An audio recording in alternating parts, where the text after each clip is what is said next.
guys, and welcome back. So as you can see, I've got a big mess here.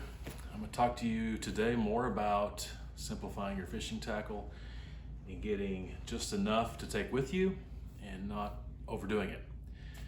We're going to focus more on topwater after I recap what we did last time. But I do want to say something. I've been watching some YouTube videos about this exact same thing that people have already done it. And I'm amazed how much that they end up with.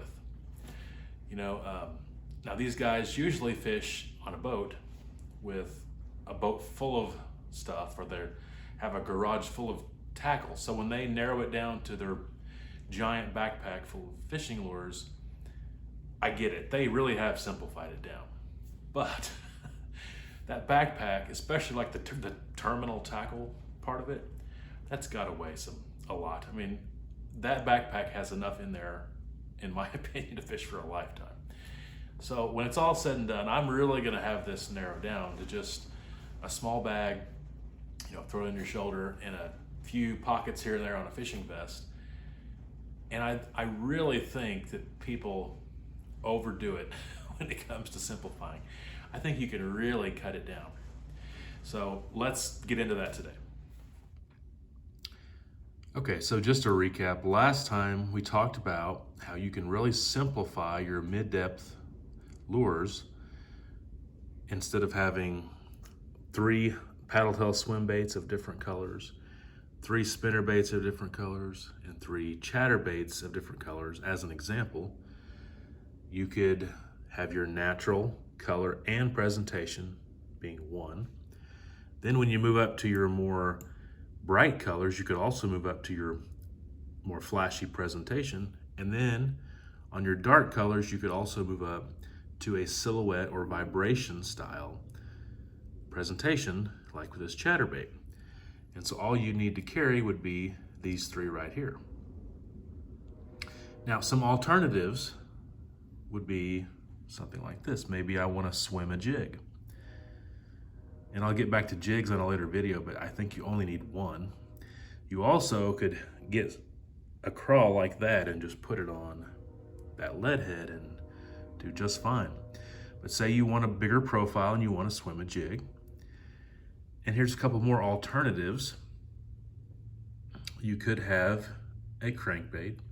Now the thing about crankbaits that separate it from this is really, generally speaking, how fast you're going to fish it.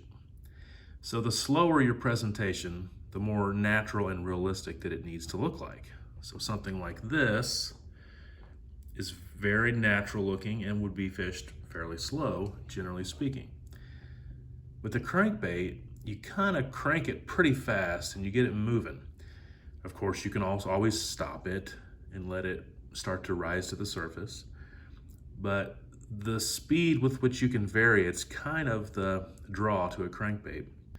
So that isn't the most natural crawdad color. It's not as natural as that, but it definitely has a crawdad-ish color. And also gives you a different presentation. If you notice, of all these here, only that has treble hooks, and only that is floating. So when it comes to mid-depth presentation, this does give you a different presentation, a different pattern to go after. Now, primarily, you're going to be fishing this close to the bottom, but I'm going to call it part of the mid-depth. So it's an alternative.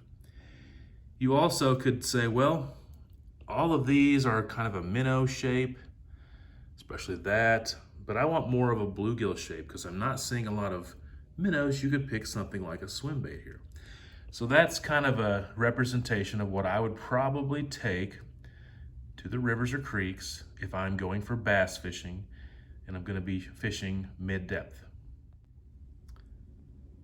Okay, on to topwater. Now, topwater is different. The color, in my opinion, is not near as crucial. It's more about the presentation. It's more about what the lure is doing on top of the water and the speed with which it's doing it. So, for example, whether you have a silver, a gold blade, or a painted blade, I don't think really matters a whole lot. I prefer a painted blade when I can find one. I kind of go with that vibration / silhouette presentation with a buzzbait. I like a lot of chartreuse colors. But in all honesty, I don't think it really matters. It's more about the action that that blade is giving off. That's what's attracting the fish. And as long as when the fish gets there, this looks like something that they might be interested in, that's all that really matters.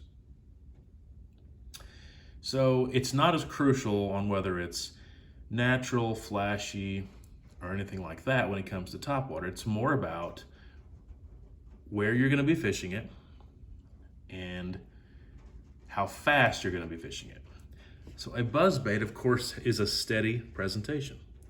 You can't fish it slow, it's going to sink. If you fish it, now you can fish it too fast, but you're probably not going to do good. You want to fish it just fast enough where it stays on top, but no faster. Now, a buzzbait is very weedless.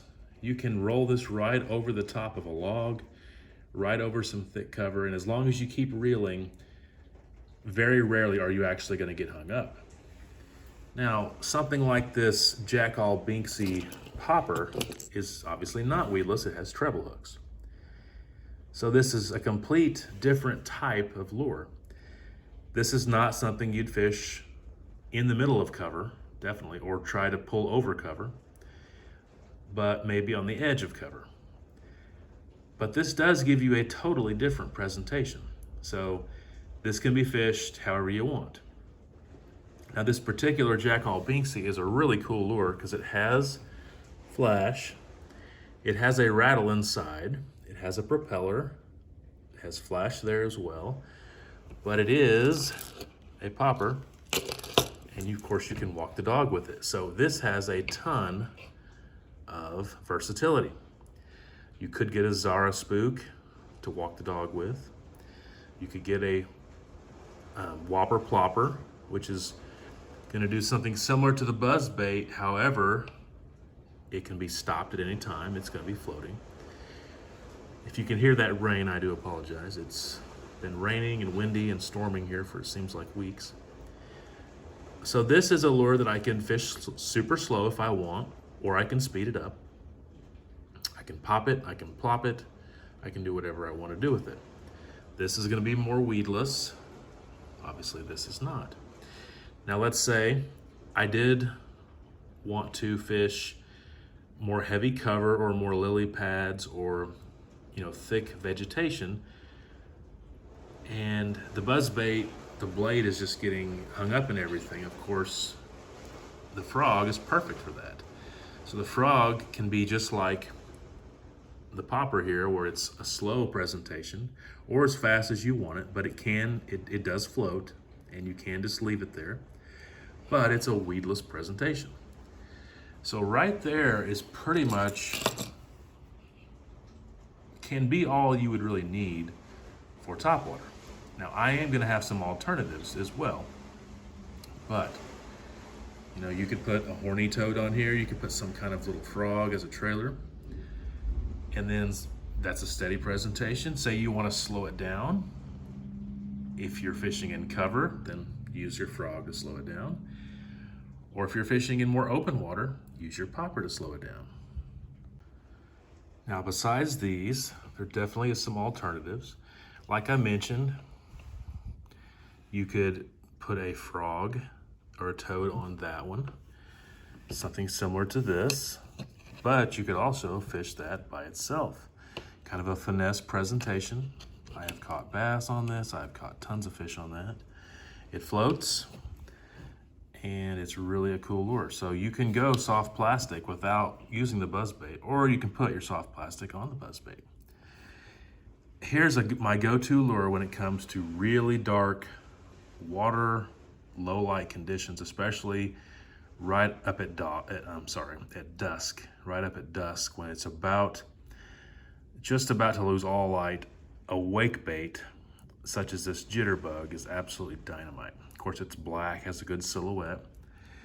Even though I can walk the dog with this popper here, maybe I want something more specifically designed for walking the dog, like this Zara Spook Jr. Or maybe I like the buzz bait, and even though I can once again use the propeller on that, I want something more specifically for as a prop bait, but a little smaller, and that I can vary the retrieve on. I have my whopper plopper. So that gives you a few of your topwater options. So right here I have very few baits, and you could easily put this into a small size container to go fishing with. All I have left to talk about is the bottom. Now this is mainly going to be plastic worms and some crawdad or creature baits. And then when I'm all done, I'm going to show you how I rig all this up in my fishing vest and in a small bag, do some pond hopping and some creek wading. And then I'm going to talk about something like this, which is what I take for panfish or crappie or something like that. And it will be a little different. So stay tuned for that. So stay tuned for the next part coming up where I get into plastic worms and things like the Helgermite and natural presentation on the bottom. And then stay tuned, I've got some things ordered. When it all gets here, I'm gonna put it together and show you what I will use when I go bass fishing on the rivers and creeks, especially wading. And then I'm gonna do another short series on panfish, mainly in this container here. But I think it'll be interesting. I love to talk about this kind of stuff. I love to narrow things down and summarize things. And I think we can really, really do that. And we don't need to carry a 30 or 40 pound pack with us when we go pond hopping or wade fishing. So until next time, take care.